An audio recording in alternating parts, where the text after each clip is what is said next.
Well, the United States has blocked Ethiopia, Mali and Guinea from access to a duty-free trade program. This follows President Joe Biden's threat to do so over human rights violations and recent coups. The U.S. Trade Representative's office said in a statement that they will terminate Ethiopia, Mali and Guinea from the AGOA trade preference program. The U.S. has cited actions taken by each of their governments in violation of the AGOA statute. President Biden warned in November that Ethiopia would be cut off from AGOA duty-free trading regime due to alleged human rights violations in the Tigray region, whilst Mali and Guinea were targeted due to recent coups. Edgar Odari is the executive director of the Nairobi-based advocacy group Econews Africa, and he joins us now via Zoom from Nairobi. Thank you so much indeed for joining us, and welcome to the program. Thank you. So these this action that America has taken against Ethiopia, Mali and Guinea, there were warnings and suppose not unexpected. Well, they're not unexpected because there was sufficient warning given to these countries to be able to adjust their issues, some of the issues that were of concern to the United States. So it really doesn't come as a surprise because the warning was given in sufficient time. So let's talk about each one of those countries. Let's start with Ethiopia, because that really is quite a key point. Ethiopia is accusing America of interfering in its affairs. It's accusing American media and other media of propaganda and not telling the right story in the country. Do you think that the action America has taken is justified, yes, or that they don't fully understand what's happening on the ground? Well, to be honest with you, I think what is happening in Ethiopia, given that the restrictions that are being done by government in terms of media coverage are very restrictive. Sorry, I lost you there, but can you hear me? Yes, we can hear you. Carry on. So, I think given what is happening in Ethiopia, one can actually say that the government has been working to try and control the narrative. So it doesn't come as a surprise that the government can wake up and say that this is a problem that doesn't need that kind of action from the United States. But in reality, because they try to control the narrative, I don't think they can be able to wake up again and say that, oh, you know, this is being done to us against all norms. I think it's just justified. And I suppose Mali and Guinea are pretty straightforward. These are coups that happened, military juntas, yes, in charge. And therefore, yes, given what's happened and how they took power, that was unobvious. Yes, yes. For Mali and Guinea, I think that's straightforward because, you know, one of the requirements for AGOA eligibility is a country that promotes, number one, an open market. Then the other thing is that the country should be moving towards plurality. So because of that, then, when you move away from plurality and start implementing a system where you have coups against democratically elected governments, then you naturally expect that kind of occurrence to happen. All right, so just remind us what AGOA represents and why it's important to be part of this program. Well, AGOA was implemented in 2001 by the United States government as a law to try and promote duty-free access by African producers to the United States market. And it has been able to attract investments into the region, which investments are then used by, investors come into the market, invest into AGOA eligible entities, and they're able to export duty-free to the United States market. And because of that, you have a lot of employment, you have a lot of investment coming into the African market to tap and take advantage of this opportunity offered by AGOA.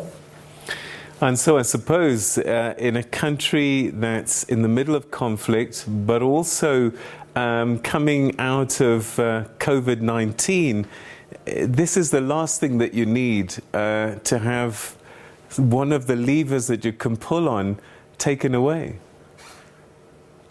It really is, and especially for a country like Ethiopia. You know, Ethiopia has been positioning itself as a low-cost manufacturing hub on the African continent. And the AGOA eligibility has helped it to attract a lot of investment into the country, which investment has had a ripple effect of employing a number of people across the country. So, you know, coming straight off the COVID situation that we've had, you know, the country, first of all, is struggling with internal strife because of the civil war that's going on. Then you have COVID. Then now you have the tragedy of now being removed from AGOA eligibility. It really is going to hurt the country where it hurts the most. So what does Ethiopia do? On the one hand, they're talking about sovereignty, having to protect itself from what they call almost an insurgency by Tigray, the TPLF. And then the international community is saying, but hang on, Addis Ababa, you are violating human rights here.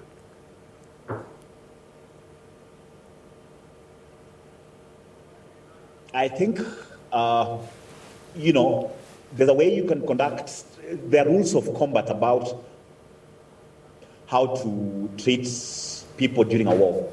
And this is one of the key issues that are saying human rights are being violated left, right, and center.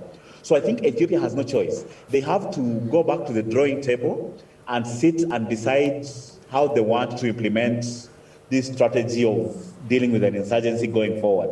And they have to deal with an insurgency while at the same time observing human rights of the persons who are caught up in this strife.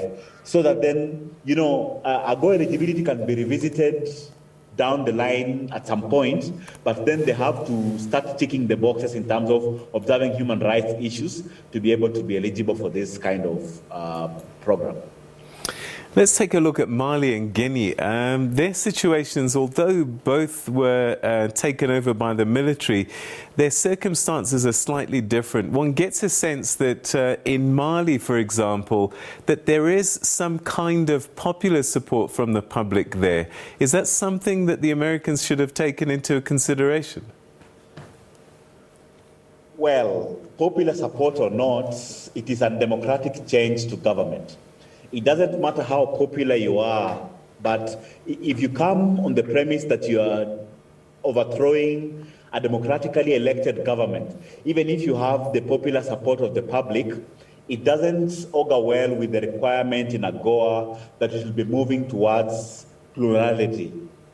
So I guess that because of that, then it becomes a problem. It becomes a problem in terms of the ability of the country to justify its continued benefits of the AGOA program when it doesn't have a democratically elected government in place or has overthrown a democratically elected government from its place.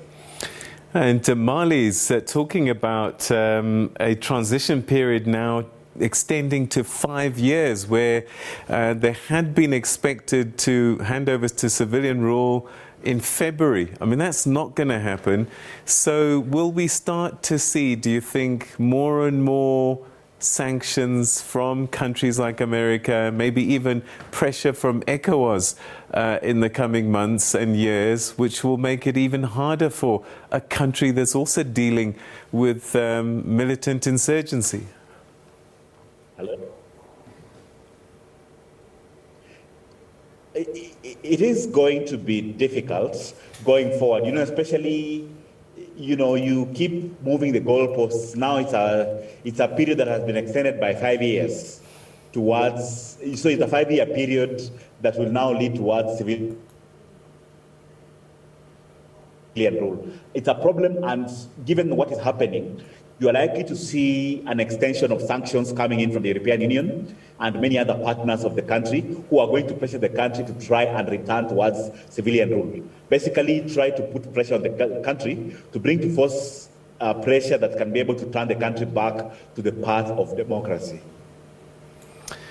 What about Guinea? What's the scenario there? Without AGOA, I mean, it was already a really struggling country. That's not going to get better without assistance through programs like AGOA. You know, these programs have been instrumental in trying to, number one, bring investments into this country, but beyond just bringing investments, the kind of, they're employing people who have low skill labor.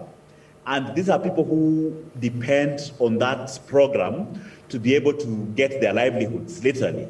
And that is going to affect them because then they will not be able to export under AGOA. And because of the inability to export under AGOA, most of these people who've been employed under these companies that are exporting under the AGOA program will be out of work.